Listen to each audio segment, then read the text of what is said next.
প্রকৃতির রঙের এক অপার বিস্ময় চেরি ব্লসম। প্রতি বছর খুব অল্প সময়ের জন্য ফুটে ওঠে এই গোলাপি আর সাদা রঙের স্বপ্নের মতো ফুল, যা মুহূর্তেই মন ছুঁয়ে যায়। আজ আমি আপনাদের নিয়ে যাচ্ছি এক স্বপ্নীল ভ্রমণে, যেখানে গাছের প্রতিটি ডালে ফুটে আছে সৌন্দর্যের হাসি। সেখানে বাতাসে বাতাসে ভাসে শান্তি আর প্রশান্তির ঘ্রাণ। চলুন একসঙ্গে দেখি চেরি ব্লসম গার্ডেনের সেই মনোমুগ্ধকর দৃশ্য, যা শুধু চোখ নয়, মনে গেঁথে থাকে চিরকাল। আসসালামু আলাইকুম রহমতুল্লাহ। আপনাদের সাথে আজকে আমি শেয়ার করব একটা ছোট্ট ভিডিও, আর সেই ভিডিওতে আমি আপনাদেরকে দেখাবো অকল্যান্ডের একটা ছোট্ট চেরি ব্লসম গার্ডেন, যেটা হচ্ছে সামারের প্রথমেই শুরু হয়। সো গাছে ফুল দেওয়া শুরু হয়েছে। সো চিন্তা করলাম আপনাদেরকে সেই চেরি গার্ডেনের সাথে আপনাদেরকে একটু পরিচয় করাই। এটা হচ্ছে আপনারা লাস্ট টাইম আমার যে ভিডিওটা দেখেছেন ওয়ান ট্রি হিল নিয়ে। সো ওই ওয়ান ট্রি হিলের পাশেই কর্নেল পার্ক। সো এই পার্কেরই একটা ছোট্ট পোর্শনে এই চেরি ব্লসম যে ফ্লাওয়ার্স, এটার গার্ডেন। সো এটাই আপনাদের সাথে আজকের ভিডিওতে আমি শেয়ার করব। প্রকৃতির সৌন্দর্য কখনো কখনো কথায় প্রকাশ করা যায় না, আর ঠিক তেমনি এক মুহূর্ত ধরা পড়েছে এই ভিডিওতে। চেরি ব্লসম ভরে গেছে পুরো পার্ক। গোলাপি সাদা ফুলের ঘ্রাণে চারিদিকে যেন স্বপ্নের মতো শান্ত আর মনোমুগ্ধকর। এই ভিডিওতে আমি আপনাদেরকে নিয়ে যাচ্ছি এক রঙিন ভ্রমণে, যেখানে প্রকৃতি, ফুল আর প্রশান্তি একসাথে মিলেমিশে একাকার হয়ে গেছে এই কর্নেল পার্কে। সো সবাই এনজয় করুন।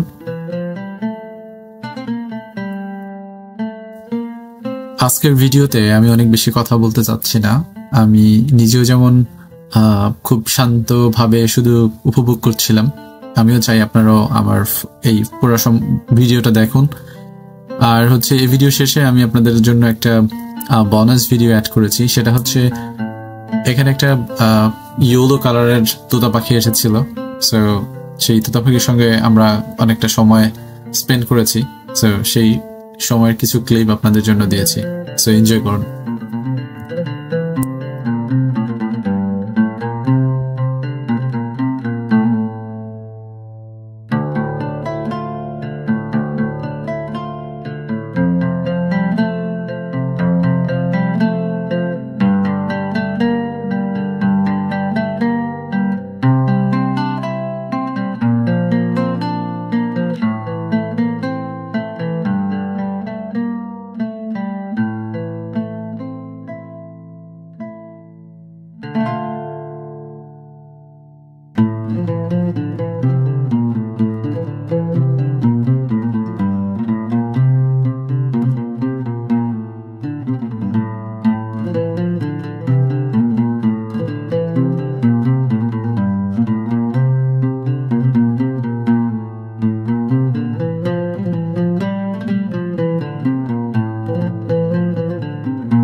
আই হোপ আপনাদের কাছে এই ফ্লাওয়ার্সগুলো অনেক বেশি ভালো লেগেছে, আর সাথে সাথে স্ক্রিনে যে বার্ডটা দেখছেন এটাকে অনেক বেশি ভালো লাগছে আপনাদের কাছে।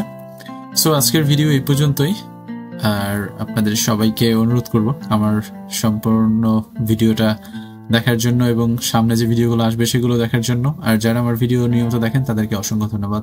আল্লাহ হাফেজ।